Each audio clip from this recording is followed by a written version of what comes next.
Good morning, ladies and gentlemen. Once more, I want to take this opportunity to welcome you to the Institute of Gender and Development Studies. As I had told you earlier, my name is Dr. Christine Nabwire, the director in charge of the Institute. Feel free, feel at home. You're welcome once again to this great university. Ladies and gentlemen, I had already told you our activities in the directorate. Today, I just wanted to give you an overview of what we do in the Institute and some of the challenges that you are most likely to experience while on campus. And one of the major challenges is gender-based violence. It happens not only on campus, even in our families.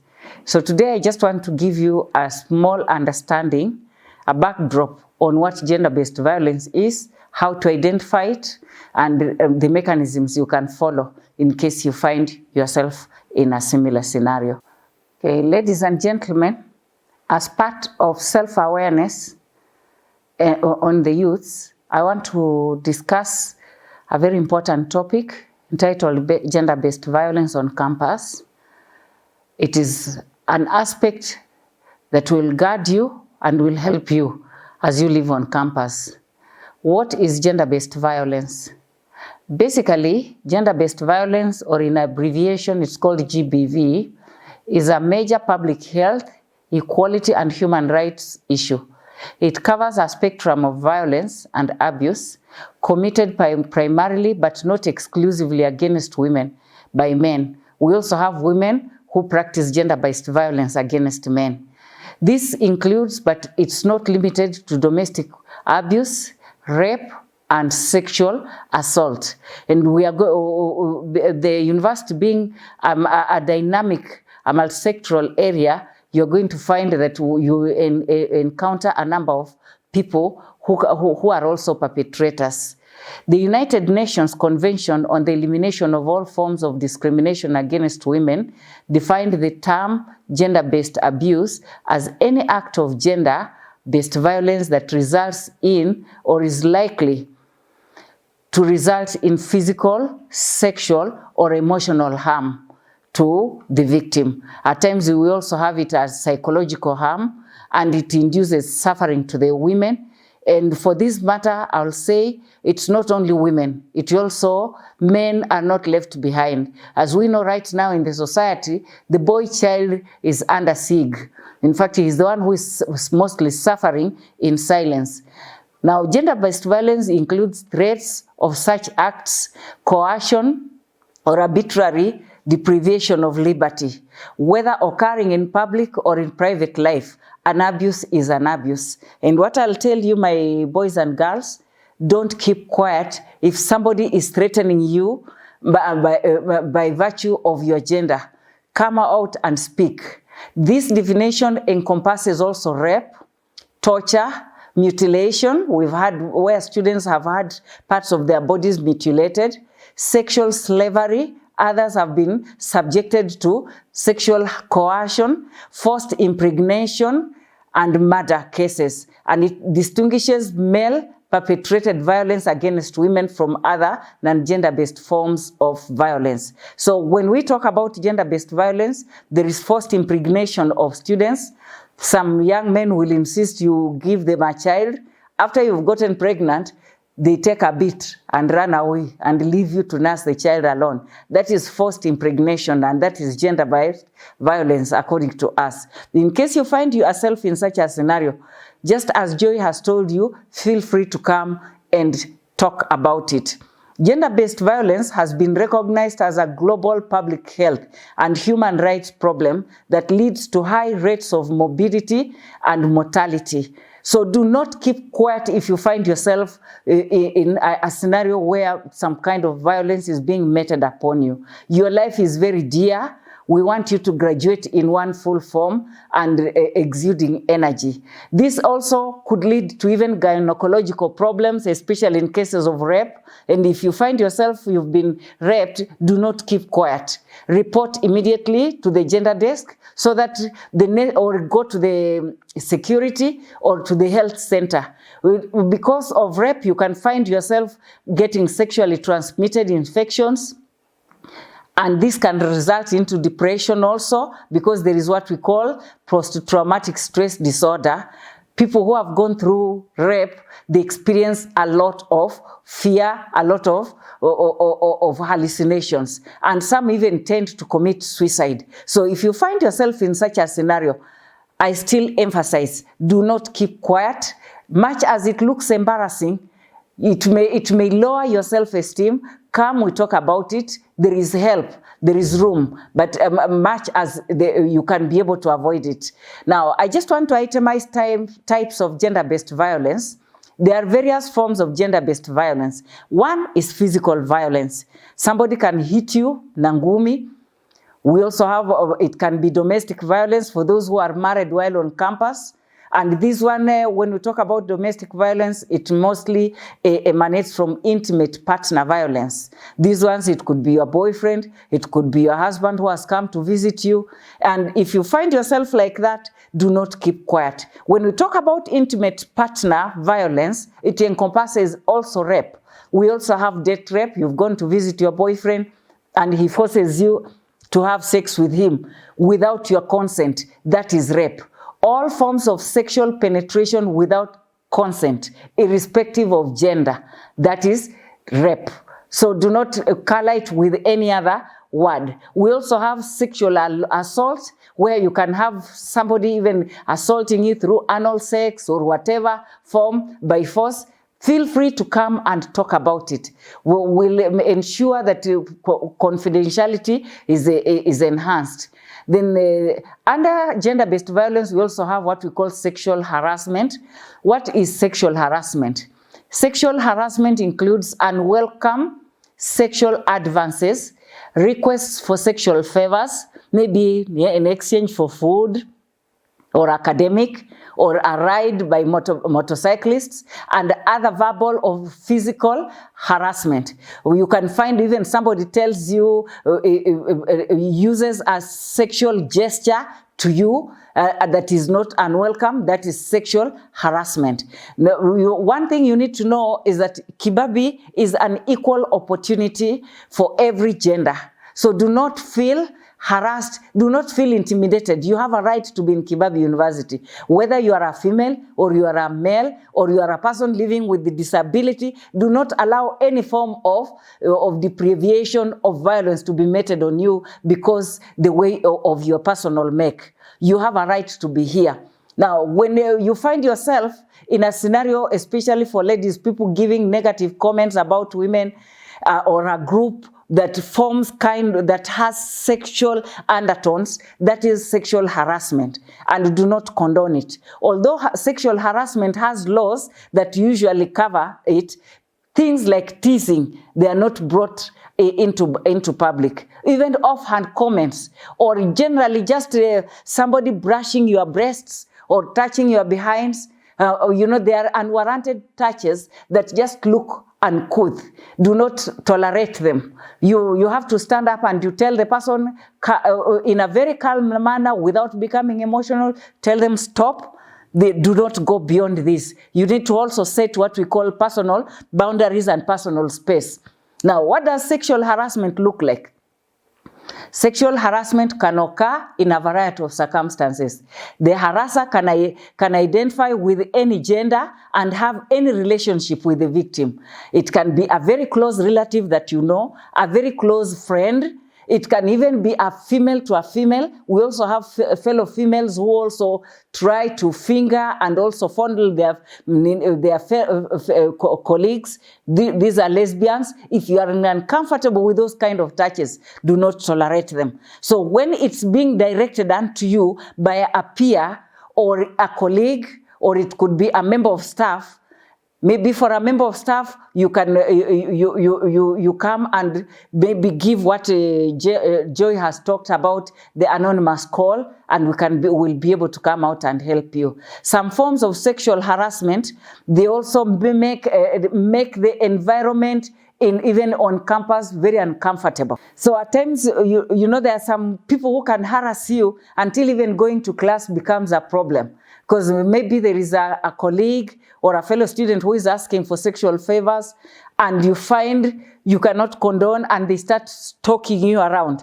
Come and report. We also have physical acts of assault. Maybe a young man has asked for a relationship and you've refused, and they start assaulting you. Do not keep quiet. Do not wait until it's too late. Mtu amekutoa meno, that is when now you start talking. We also have, when we talk about sexual harassment, we have verbal harassment of sexual nature. This includes jokes that refers to sexual acts or sexual orientation.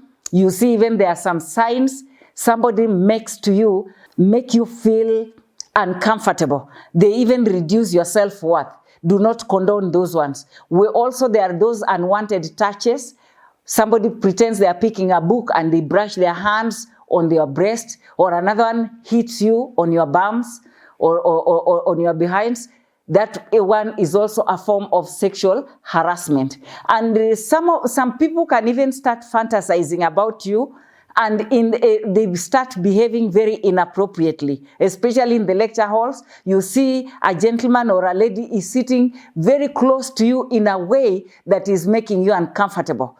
Do not allow. Even there is a manner of dressing that can also harass the opposite sex, especially for the ladies. If you expose maybe your tummy or your breasts and you are seated next to a young man, you are sexually harassing that young man. So that is also another form of sexual harassment. When you expose yourself and or you perform sexual acts on yourself, like masturbation, that is what we call self-abuse. And it's also a form of sexual harassment. There are some people who will harass you by sending to you explicit sexual photos, emails, text messages with a very vulgar language. Do not just laugh about it. Somebody is preparing a stage. You know, it's like you are a prey that is being wooed into the net. If somebody starts sending such text messages and you're not comfortable with them, be in a hurry to stop. Tell the person, do not become very emotional. Just tell the person, I'm not comfortable with this kind of behavior. And if they insist, visit our office. We'll give you the technical know-how on how to go about it. We also have what we call homophobic bullying. People who will just harass you, maybe because of your region, where you're coming from, your nature, maybe you are a very quiet person, so people take advantage. Do not allow that one. Another form of gender-based violence is what we call sexual violence. The major types of sexual violence, the one that I really want to talk about is stalking. Stalking is when the perpetrator, we call them a predator, they follow you around on campus. In the classroom, you are in class and somebody is just hanging around the class, the lecture hall. Another time, even on social media, they stalk you on Facebook, they stalk you on any platform you are. Some even put when you post maybe even your picture on Facebook, they make very vulgar comments about your physical make. Those ones are stalkers. And such people, if you allow them with time, they become perpetrators, and they can easily waylay you and even commit a felony. They can rape you, they can maim you. There are people who normally experience this and they keep quiet. And at the end of the day, by the time you come to the office, it is too late. So do not keep quiet. Much as it looks embarrassing, prevention is better than cure, my boys and girls. The main reason why you are in Kibabi University is to get your degree, pass, and make your life valuable in the future. Do not allow somebody who may not be valuing what they have come and destroy your life on campus. And this one specifically goes to people who especially the mothers on campus, the student mothers on campus. Make sure if you employ people who are 18 years and above. Kibabi University does not encourage child labor. Give the girl child or the young boy an opportunity to go to school. Do not employ small girls because of cheap labor. If you are found, we'll take a drastic action against you, because you are given an opportunity to come to school. Parenting comes with responsibilities. If you have a child, then you must know how to take care of that child without denying another child an opportunity to come to school. We also have cases where medical practitioners, not in Kibabi, but outside there, you find there are some medical practitioners that also practice some gender-based violence. You go to the hospital and you realize the doctor is touching you inappropriately. Feel conscious and tell the person not beyond this. Unless you are a pregnant woman and you are in labor, that is where now you can allow the medical practitioner to touch you in areas that will help in the delivery of a baby. We also have cases where members can experience sexual exploitation. Do not allow to be sexually exploited. Something like sex for marks, sexually transmitted degrees. You passed well to come to Kibabi University. Work hard.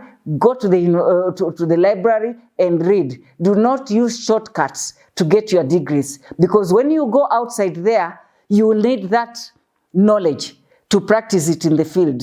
So do not also coerce a male member of staff into giving you marks in exchange for sexual favors. A sexual harassment policy, it caters for both the staff and the students. So if a student is also found harassing a member of staff, appropriate measures will also be taken against you as a student. We also have cases where there is the case of elder abuse. This is at home, and it's very common, especially the old mamas in the village, the old wazes. They may not be able to take care of themselves. They also experience gender-based violence, and it can be meted in all forms, as I have itemized. And people who are living with the disabilities, they are the most affected, especially those ones with mental illnesses. They experience a lot of rape. And just out of the scope, for those who end up landing in prison, there is also prisoner rape by a fellow inmate. You can also be raped by the warders. You can be raped by fellow prisoners. What you need to do is you need to know that you have to stand up for your rights and speak. Talk. Do not keep quiet. That is the most important thing about gender-based violence. Do not condone any form of violence on your person, because it downgrades you. It makes you lose your self-esteem and your dignity. And at times, maybe if you have experienced rape and you keep quiet, you can contact HIV/AIDS. You can contact sexually transmitted diseases. You can get unwarranted pregnancy. But if you are if you find yourself in such a scenario and you go to the hospital or you come to the gender desk before 12 hours, you can be given the Postno, given anti-HIV/AIDS drugs that can help you to do what? To avoid getting pregnant or contacting the dreaded HIV/AIDS. Kibabi University, we are very, very keen on the issue of gender-based violence. And the Institute of Gender, we are champions. We do not condone that. We also take legal measures against people who perpetrate such felony against their colleagues.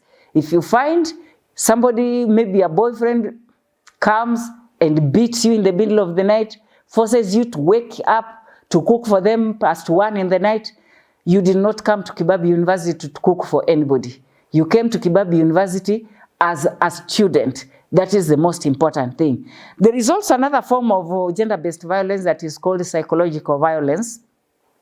This one is just an intentional conduct that seriously impairs another person's psychological integrity. This one can be done through threats.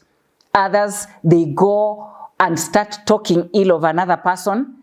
They smear your name. And in the end of the day, the person really feels demoralized, especially issues of character assassination, character defamation, or insult, verbal insults, verbal harassment, name calling, or stereotyping. Somebody tells you aka kasichana, or depending on your make, huyu mwanamuke, those ones are not allowed.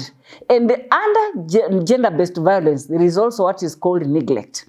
And I want to emphasize this bit of neglect, especially on the student mothers, the students who come on campus and they have children. There are tendencies where we have student mothers, they leave their children in the room unattended. Without any caretaker, they come to class, the child is left crying the whole day without any food. That is neglect, and it's also a form of GBV, depending on the nature of the girl, because that child is being exposed to danger. They can, the idea of even just being left alone is very traumatizing for a young child. We also have another type of gender-based violence on campus that is called economic violence. This one is committed by individuals who prey economically on others in exchange for sexual favors. You find maybe you have a boyfriend, you use that boyfriend to buy for you everything. He uses all his pocket money to take care of you. When he's done, when he becomes broke, you move to the next victim. That one is economic violence, and it is bad.